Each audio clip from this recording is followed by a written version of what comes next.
भारत ने air defence system S-400 का इस्तेमाल किया था। ये बड़ी खबर सामने निकल कर आ रही है।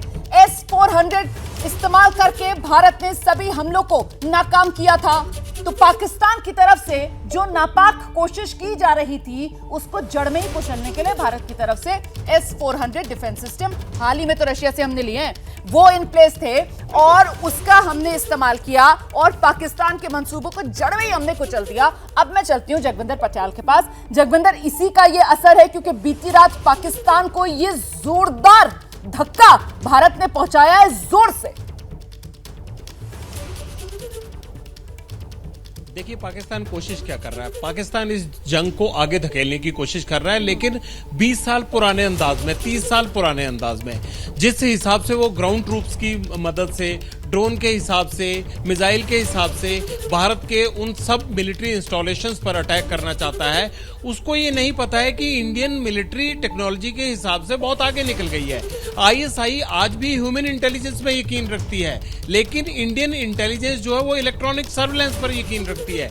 तो यही वजह है कि जो इंडिया के जो डिफेंस सिस्टम है उसने इन तमाम ड्रोन्स को और जो मिसाइल से उन्होंने आर्मी एस्टेब्लिशमेंट्स को अटैक करने की कोशिश की। और ये कोशिश एलओसी से लेकर इंटरनेशनल बॉर्डर यानी जम्मू कश्मीर से लेकर पंजाब, राजस्थान और गुजरात तक के बहुत सारे इंस्टॉलेशंस पर जो है वो करने की कोशिश थी। और पाकिस्तान क्या चाहता था कि वो ये दिखा पाए पूरी दुनिया को और कम से कम अपने मुल्क के अवाम को कि जिस तरह से भारत ने उनको अटैक करके एकदम भौचक्का रहने दिया, उसी तरह वो भी भारत में घुसकर किस तरह से अपनी मिसाइल और ड्रोन से अटैक कर सकते हैं। लेकिन उनके ड्रोन्स अब मलबे के ढेर में तब्दील हो चुके हैं और भारत सरकार ने यह साफ साफ कह दिया है कि वो मलबा जगह जगह पड़ा है और पाकिस्तान इस तरह की कोशिश से इसे युद्ध की तरफ लेकर जा रहा है। इस जो आतंकी फैक्ट्रियों पर जो अटैक किया है पाकिस्तान में भारत ने, जो एयर अटैक किया है, उसे युद्ध की तरफ धकेल रहा है। और अगर इस तरह की कोशिशें आगे जारी रहती हैं तो फिर भारत भी उसी हिसाब से रिटेलिएट करेगा जैसे कि एक युद्ध के क्षेत्र में किया जाता है। आज पुंछ में कोई गोलीबारी नहीं हुई, किसी भी तरह की शेलिंग नहीं हुई, लेकिन पिछले कल अब से 24 घंटे पहले यहां 50 से ज्यादा शेल्स गिराए गए हैं, 12 लोगों की मौत हुई है।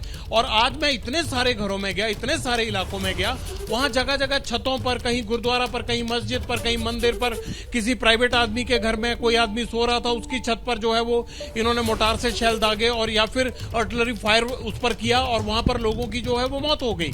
उन बेगुजार लोगों का क्या दोष था? आज तक पुंछ में ऐसा कभी नहीं हुआ। पाकिस्तान ने ये जो हरकत की है, इसलिए ना सिर्फ पुंछ के लोग उसके खिलाफ हुए हैं और जो आर्टिलरी फायर से आर्मी और भारतीय फौज जो है उसका कड़ा जवाब दे रही है इनको। और ये हवा में भी मार खा रहे हैं, जमीन पे भी मार खा रहे हैं। ये बात आप बिल्कुल सही कह रहे हैं। हर तरफ से अब पाकिस्तान को मार पड़ रही है और देखिए कैसे बिलबिलाता पाकिस्तान अब अपने बिल में घुसता हुआ नजर आ रहा है।